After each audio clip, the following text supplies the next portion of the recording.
Kung gusto matug, katug lang. Aron pag alas 12, nagbudlat inyong mata, matagyod mo. Kay kasagaran na ba ninyo, palihi. Tinuode, yes. Daan pa ko. Muna akong sakristan, pag-abot na ko diri sa altar, kung iwa man ako madang akong gisuwat nga gamay, na ako gisuwat nga gamay, ang lista ni sa mga palihi, sa ako lang na hinumduman.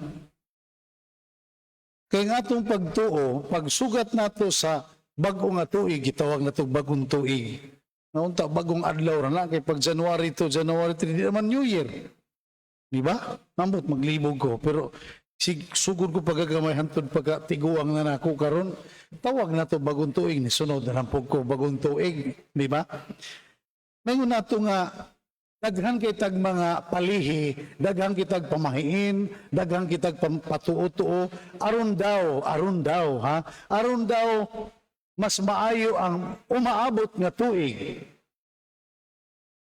Pero, nung di medyo kumutuo kay, karon bagong tuig, palihi, daghan kay manimba. Pag sunod Domingo ani, gamay na lang manimba. So, kana, minus na nga daan. Di ba? Pero mayon pa nato nga, sa liturhiya wala gyud misa nga bagong tuig. Naay misa sa piyesta sa mahal nga Birhen Maria.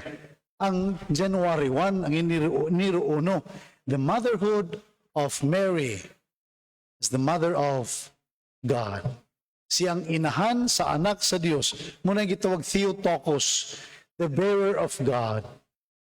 Nga, ang January 1, kung atong tanawon, mabulukon, makahaluganon kayo sa atong pagkakristyano o pagkakatoliko o pagkatao. Makayong kita, nganong mahadlok man ta? Nganong daghan matagkahangawa? Nganong daghan matagkabalaka? Sa umaabot nga tuig nga, ang unang adlaw sa tuig, piyesta man sa inahan nato, ang mahal nga Birhen Maria. Ini, kasagaran din daghan magini mga inahan din, ba? Ibaw magyud mo, unsaon ninyo paghigugma, pagatiman, pagprotektor, pagbuhat sa maayong kabutang, alang sa kaugmahon sa iyong mga anak. Wa man gyud inahan nga, moingon nga dong, day, tumus ormok, tus Robinson. Pagabot sa Robinson, labang muskarsada ang maligsan mo. Wa gyud inahan nga mo inana. Kung naman gani inahan ni ana, 99.5 RT. May kuwang ba? Di ginainahan. So wag inahan mo. Ang tanang inahan, mangandoy, mubuhat, maningkamot kayo, alang sa kaihuan siyang anak. Muna, nganong daghang makitay kabalaka. Nga ato makita ng atong kabalaka, nga ng atong mga gibuhat, pila ka minutos, 1 hour and 30 minutes from now. Uban, maingon, kinahanglan gayod, adunay 12 kalingin nga prutas. 12, 13. 13 inyo ako nabasahan 12. Nganong 13 man, kay Lucky 13. Ang 12, tungod kay kada usa nga lingin nga prutas represents the month of the year. 12 man na. So, kumplituhon ang 12. Nga kay lisod man kay pangitag 12, di man ba kumpleto. Nganong iapil man ang mangga, nga di man lingin ang mangga. Yes. May pangmansinitas. O di gani bugnay. Di ba? May pag-iapil ninyo ang butong. O, ayaw tawag coconut. Tawag lag coco fruit. O, di ba? Ano madusi? E ganin ang buntag, dito ko sa ABC, nag-tennis ko. Buntag pa, mga lasais 15, lasais 20. Naghahanan nagtao sa merkado. Napayusa dito nakitan, mga mani. Mani nga dabong. Nay mga dahon, gipugos lag ibot. Tinoode, da lagi. Makak mo, nga Santiago. Mga dabong, nganong gigabot man ni, mas mahal man ni baligya karon kaysa paligpaguangon ang mani. Di ba? Kaambot ka karon nahurot baka to. Daghang kay manig yun. Muna nga, magunahon ko unya na ba kay mohalad og mani. Palihin na nato ang uban. Maingon pa nga, kinahanglan pag alas 12 gayod sa tungang gabi, abli ang tanang pultahan sa balay, mga bintana, drawer, kabinet, tanan. Aron musod ang swerte. Kibaw mo sa musod na, ilaga, ok, kawatan. Diha, tinood pero ako kubinto, kipalakan akong pultahan dito. Kita sudlon ta. Iyon pa, palihi, pag alas 12, kaon, inom, kanta, bisag yabag. Munang tibok to ginikanta, yabag. Hindi pagbitaw. Tinuod mo na niya, kaon o ginom, kay bawo mo, magsige mong kaon, simba ko mahay blood mo. Kaya ako bitaw, misa ligalyo, Pasko, niya karon bagong tuig na. Hindi kada kaon ako, inikuha na ko sa kahiwa sa Mahablangka, mutanaw ko. Nigtanaw na ko, metformin, magyun na. Diba? Nginigingki po na ko sa gusok bito litson. Ang ako matanaw, og mahuna-hunaan, lusartan. Tanaw ko, lusartan, magyun na. Paita. Muna mo ingib lago gamay. Munang kamo, sige mamugkaon, sige inom, pag January 3, pagpa-check up daw mo. Nga naman padre, daghan pa kayo nakalaray lubong sa mga patay. Schedule. Papahawaya o namin ha. Mo, simba ko oray padre, simba ko. Oy, kung ato na gayon. Muna yun, mubito nagpalihim mi padre, aron grasyahan mi sa Ginoo kay bawta, ang grasya anaarak ka na, dili liya sa palihi. Bisag unsaon ba nato pagpalihi, kung kanatong pagpalihi, dili parisan og maayo nga buhat, waay gamit. Kanawara, magpalihi ta kaon, matug alas 4 unya, magmata ang sagurasa, palihi, muok. Bitaw. Kaya nagmata alas 11, may bangon alas 11, palihi, way kaligo. Tibok tuig, baho. Palihi, mutaon. Okay nang mata, alas 11, mutaon pa. Diba? Punta, palihi mataog sa'yo, na may misa sa alas 6:30, simba po. Kung palihi magkani. Diba? O niya, kay magkaon, inom, kanta-kanta, pundok daghan kayo, tibok pamilya, nindot ba na? Let's continue that kind of tradition. Nindot kayo. Pero magkapundok ang pamilya, nakainom na, unsay buhaton, magmarites. Palihi, marites. Murang tibok tuig, di gud makaundang, marites kanunay. Diba? Munang may una to, o sa may gamit na atong palihi. Ang uban, nagpalihi, ganina lang, gipaihap na ko sila sa mga kulikta, dahil nagpasinsiyo. Pasinsiyo. Paraon saon mo na, naabtab na ako, paraon saon mo na, paraon niya, no, bagong tuig. O, Dre, kapag alas 12, uy, ugon, pulos sinsiyo, munang tibok tuig, ang kwarta, pulos ra sinsiyo. Piktado yung taong simbahan. Kay kulikta, pulos na po sinsiyo.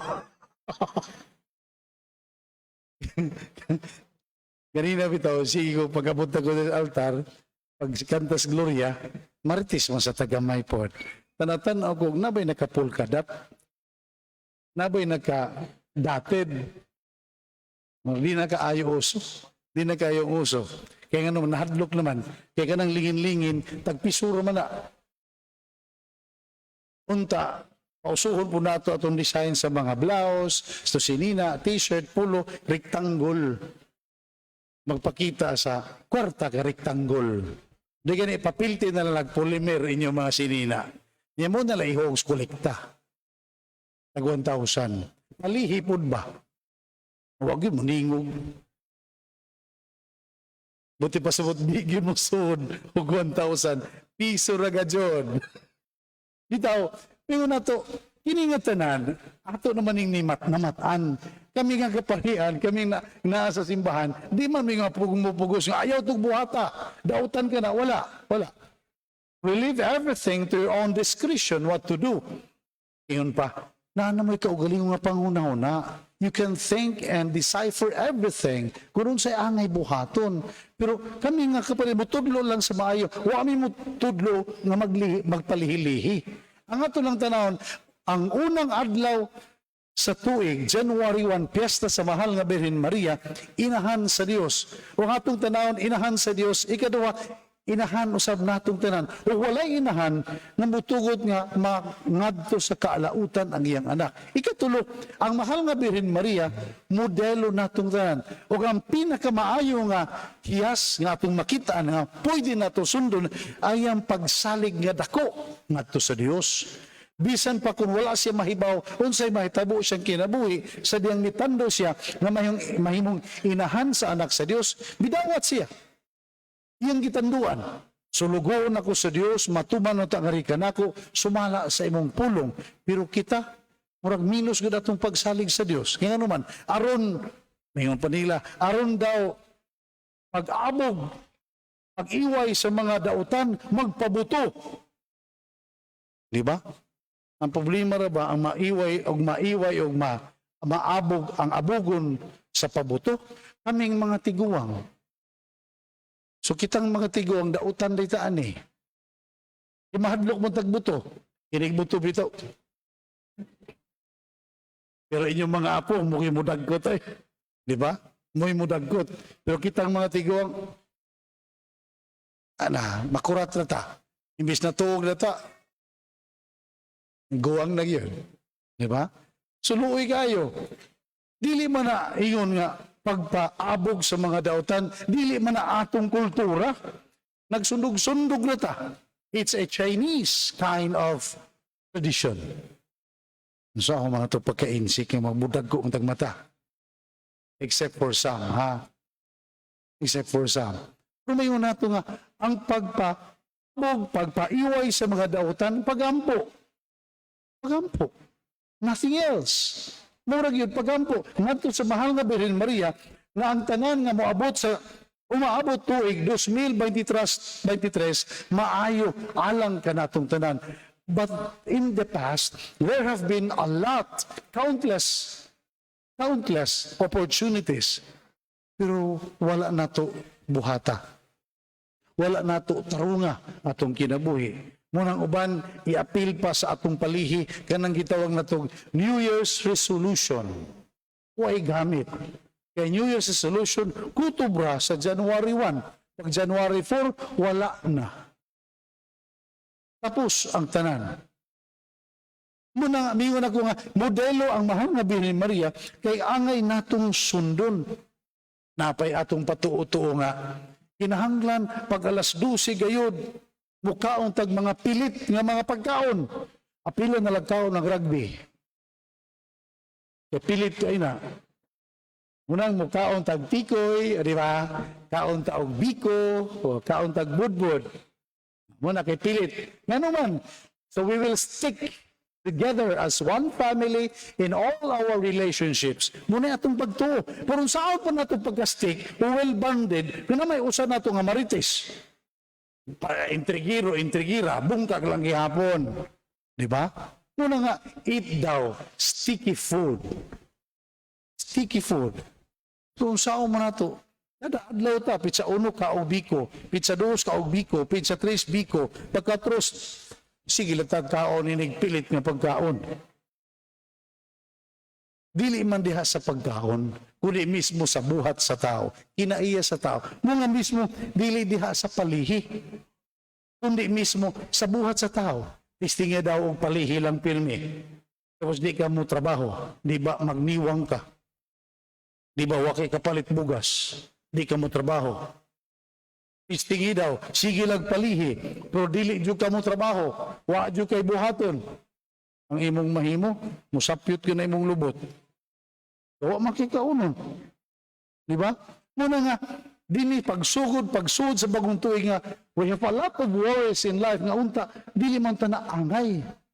Kaya inahangod nato ang nagpiesta. Dawduol kita kaniya, dangop kita kaniya, tungod kay kiningatanan, siya ra may magbubuot ang Dios. Ug ang mahal nga Birhen Maria is so influential to God Himself. Mga mismo, may nato nga kita, kay mo bitaw gingon din sa unang pagbasa, nindot kaayo pagingon ni Moises, ang Ginoo miingon kang Moises, ingna si Aaron o ang iyang mga anak nga ingon ninyo niini pagpanalangin ang mga Israelita. Panalanginan og bantayan unta kamo sa Ginoo, magmaluluyon o magmahinatagon unta siya kaninyo. Kaimutan unta kamo sa Ginoo ug hatagan kamo kalinaw. Munay gitugon sa Dios ngadto kang Moises nga panalangini ug ang panalangin maanha sa tanang katawhan. Pero sa manato nga magpatuoto dito patuoto mangyuta nga kinahanglan sa bagong tuig ang sugdan nato kaon karne, di kita mo kaon og isda ug manok. Ano man, in English yung pa nga, these things simply eat scrouching. Murag manok ba nga makakatuka, kakakaon. Wata kay baw nga karong panahon na ang manok di na mo kaka. Ito, di na mo kaka manok feeds naman. Sa mga isda karon na lawgan na lag mga floater kanang mga bangos nga tong gikaon, di ba? Pero usahay mo tuo po patuo na ginagmay. Ano man? Neto bitong bagong tuig nga ilabay January 1, ang ako gikaon sa pamahaw ining kung nga is tamarong. Basta ganina, tamarong akong sudan. Pero wa mamigong-ingon nga, maot ang tamarong. Lamin tamarong, labang pinirituhon nga may pagkakagumgum, niya paksiyon, niya butangag long. Hubag-hubag lagi akong tudlo. Bitaw, may unang uban, ay mo pagtaon niya na, kaon lang niya na. Umingon na doktor ay kaon sa karne, mukaon juga karne, nataking-king ka lagi. Kaya naman, yung hubag yung tuhod. May nga ito nga, daghang kitag pamahain. Kung pamahain lang, patuo lang, daghang kitang Pilipino. Di kita mo biya. Pero parisi na. Pag-ampo, pagsalig sa Diyos, pareho na sa mahal nga Birhen Maria. Munang may nga ito nga, di kita madato pag-ayo, kay kutubrata sa pamahiin. Na kinahanglan, unya ining pagkaon na medianoche, daghan yung pagkaon. Daghan yung pagkaon, tinuod. Daghan yung pagkaon. Pagkapit sa 3, wa na'y pagkaon. Pagkapit sa 4, bayran ang utang. Gipalit sa mga pagkaon. Di ba? Ang uban yung taon, nahurot. E gipalit og pagkaon, nahurot ang gidawat nga AX. Wa mo kadawat? Mingaw mo lagi mo. Sumayo na ito nga, bisa kung sa'y madawat na ito, kung gamito na ito sa dili maayo nga pamaagi, wala. Bisa kung sa'y na ito mga palihilihi, kundi parisan, kung maayo nga buhat o pangilyupo nga ito sa Diyos, wag gamit. Mga biso mayo na ito, kung saan bandihay? Ang mahal nga Birhen Maria, gidawat niya ang tanan. And she always trusted God, and the outcome was the best of her life. Ug angay siyang sundon. Walay ko kahadlok na midawat. Usa sa kabatanon nga dalaga, maybe 14, 15, or 16 years old, mitando sa imbitasyon sa angel nga mahimo siyang inahan sa anak sa Dios. Sulugoon ako sa Dios. Mahitabo unta nga rin ka na ako sumala sa mong pulo. Ug nahitabo gayon. Ug gidawat niya ang tanan. May kalisdanan. Pag anak niya kang Jesus, ilang gikagyo ang bata ngadto sa Ehipto, di bilalim. Gikan sa Israel, ngadto sa Ehipto, layo ka na. May magkarong panahon na kanay habal-habal. May nagkarong panahon na nay tricycle, nay multicab, natay mga sakinan. Kung way sakinan, baktas. Kung karong parong panahon na si Jesus na tao, niya batanon, way mo dawat. Nga naman, di pa gusto mabuntis. Kaya gusto, palami-lami lang una. Ginoo ang naghatag og grasya, dili balibaran. Muna nga sa tibuok tuig, 2023, may nga to, it's always having a lot of priorities and opportunities in life. Grab them. Of course, with the prayers coming from us to God Himself. Mga mismo sa pagsulod nato sa pizza, 1 sa Enero, pila ka minutos gikan karon, Pangiliw po una kita. Pangiliw po. Ang problema barong panahon na, daghang pagkaon, di ba? Daghang pagkaon. Di naman mingon, let us pray. Di mingon, mag-ampo una kita. Daghang pagkaon. Dili, oy, sa may unahan, picture na, picture. Dili ingon nga anim the Father, the Son, dili, picture. Pag mag-picture, post dayon. Di ba? Pag tanaw sa gipost, uy, waman ko diya, otro picture. Ayaw na. Nga naman, naibanan ang litsyon. Yung pa, pasalamat sa Diyos. Pangiliw po kaniya. Muna'y numero 1, ya dangop sa mahal nga Birhen Maria, atong inahan, nga inahan usab sa Diyos. Dili siya mutalikod, dili siya mobalibad, nato nga mga anak, palihog manindo. Magampo kita karon sa atong kredo, palihog magdungan. Nagatuo kami sa Dios nga amahan, makagahom sa tanan.